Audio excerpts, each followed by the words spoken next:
À Chantal Veil, nous assistons à une visite de chantier du futur EHPAD. C'est une maison de retraite un peu particulière parce qu'elle va accueillir des personnes très dépendantes. Alors pourquoi cette construction ?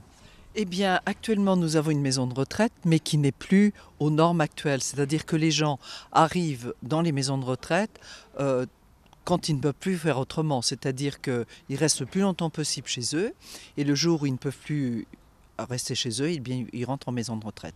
Donc il faut, maintenant ce sont des EHPAD, c'est-à-dire avec un certain nombre de lits pour les malades d'Alzheimer.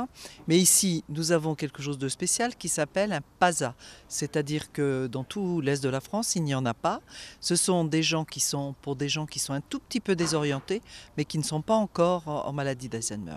Nous avons 6 lits de jour, c'est-à-dire que nous pouvons recevoir des résidents à la journée. Et ensuite, 2 lits qui sont pour les plus longs séjours, si vous voulez. Et puis c'est enfin la capacité d'accéder à des services de retraite de haute qualité, de très haute qualité, pour des personnes qui n'ont pas les moyens. Et dans nos Vosges, en particulier ici à Saint-Dié-des-Vosges, il y a beaucoup de gens qui ont travaillé à partir de l'âge de 14-15 ans, sont des ouvriers qui ont des retraites aujourd'hui très faibles et qui n'ont pas accès à une maison parce qu'ils n'ont pas les moyens. Ici, ils auront les moyens de venir.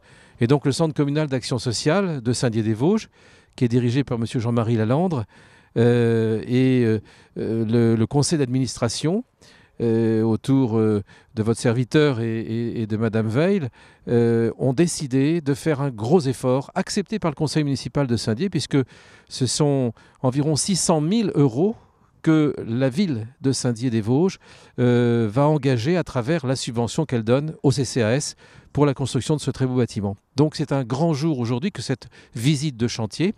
Elle sera suivie d'autres visites de chantier et d'une inauguration au mois de juin prochain de ce très très bel ensemble. Je suis fier de travailler pour les plusieurs milliers de personnes âgées qui pourront ici, lorsqu'elles n'ont pas les moyens, venir et trouver un havre de paix, de repos, d'animation.